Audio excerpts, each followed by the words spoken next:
دیکھیں، ایک تو حضرت عمر فاروق رضی اللہ تعالیٰ عنہ کی بہترین حکمت عملی آپ دیکھیں کہ جیسے آپ امیر المومنین بنے تو آپ نے تمام مجاہدین کی تنخواہ ڈبل کر دی تھی اور فرمایا کہ کرپشن کو روکنے کے لیے بہترین طریقہ ہے کہ ان کی تنخواہیں اچھی کر دو. اور یہ تو آج بھی حل یہی ہے. یہ مصیبت ہے ہمارے جو یہ پولیس والے بھائی جان جو کھڑے ہوتے ہیں روڈوں پہ عیدی بیچارے اور چائے پانی مانگ رہے ہوتے ہیں، وہ مسئلہ ہی یہ ہے. آپ باہر کے ملکوں میں دیکھیں کرپشن یہاں کے مقابلے میں کم کیوں ہے؟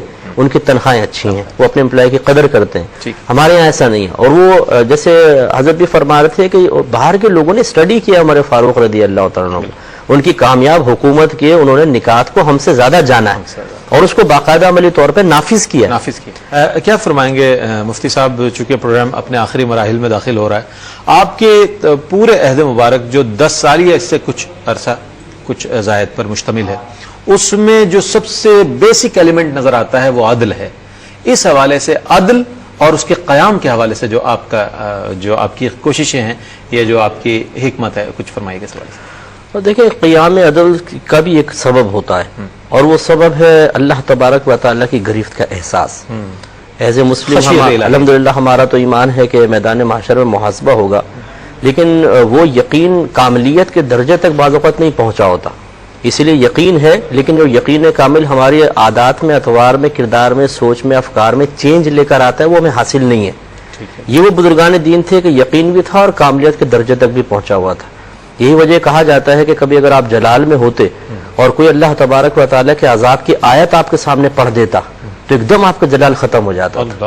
اور ایک دفعہ تو روایت میں آتا ہے کہ آپ اونٹ پہ سوار تھے، کسی نے عذاب کی آیت پڑھ دی تو خوف خدا کے باعث آپ بے ہوش ہو کے زمین پر تشریف لے آئے اور 1 مہینے تک بیمار رہے. تو جو شخص اتنا اللہ تعالیٰ سے ڈرتا ہو، اتنا خوف رکھتا ہو، یقینی سی بات ہے وہ کیسے کسی کو رعایت دے کر اور عدل و انصاف سے دور کر سکے گا.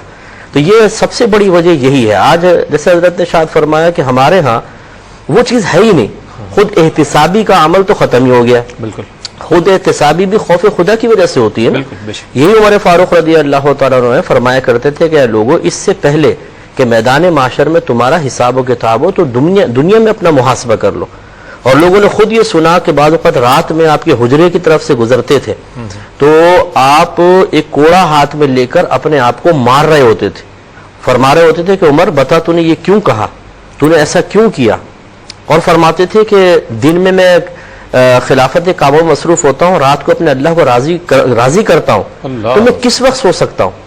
آپ اندازہ کریں کہ اتنا جب ایک شخص اپنے اوپر جبر اور خود سختیاں کر رہا ہوگا تو لازم سی بات ہے کہ وہ باہر معاشرے میں خرابی پیدا نہیں ہونے دے گا. تو یہ سب سے بڑی چیز تھی خوف خدا، جس نے آپ کو عدل و انصاف کی طرف لے کر آئے. اب جیسے حضرت نے اشارہ فرمایا، اس میں تھوڑا سا میں اور اضافہ کرتا ہوں کہ ایک مرتبہ آپ نے سارے گورنر سے کہا اپنے مال کا جتنا بھی مال ہے تمہارے پاس مجھے بتاؤ کیا کیا ہے. جب آپ نے دیکھا تو تھوڑا سا زیادہ محسوس ہوا تو آدھا مال بیت المال میں جمع کرنے کا حکم دیا. کیا بات. اور جہاں بھی آپ کسی کا تقرر فرماتے تھے پہلے اثاثے یہاں پر لکھواؤ کہ کتنے اثاثے کے مالک ہو. جیسے ہمارے یہاں اثاثوں کا مطالبہ ہوتا ہے نا آج کل، تو یہ بھیجا نہیں ہے، بالکل صحیح ہے تاکہ پتہ چلے کہ آگے کون کتنی چالاکیاں کر رہا ہے. تو اتنا جب سخت احتساب ہوگا لازم سی بات ہے کہ پھر آگے ویسے ہی ہوگا. اور آپ بعض اوقات اپنے بازار چلے جاتے تھے اور ایک درہ ہاتھ میں رکھتے تھے اور فرماتے تھے کہ جو بیع کے مسائل نہیں جانتا وہ ہمارے بازار کے قریب بھی نہ آئے. دیکھیں، یہ بھی ایک عدل قائم کرنے کا ایک طریقہ ہے. عدل کا مطلب توازن قائم کرنا ہے نا. اگر آپ جاہل شخص کو بازار میں آنے دیں گے وہ بگاڑ پیدا کر دے گا. تو خود امیر المومنین درہ لے کے کھڑے ہوئے ہیں کہ خبردار کوئی کم آدمی جاہل آدمی آ کے بیع نہ کرے، نظام بگڑ جائے گا. تو اس قسم کی تمام ہم جب چیزیں دیکھتے ہیں. آج آپ دیکھیے، میرے ایک دوست تھے یو کے میں، جج تھے، تو ان سے ایسے میں گھر گیا تو انہوں نے بتایا کہ ہمارے یہاں یہ قانون ہے کہ اگر آپ کے پاس کوئی کیس آیا، آپ کے ریلیٹیو کا آ گیا، کوئی دوست کا آ گیا، تو آپ کو بتانا پڑے گا کہ یہ میرا دوست ہے، رشتہ دار ہے، یہ کیس میں نہیں سن سکتا ہوں.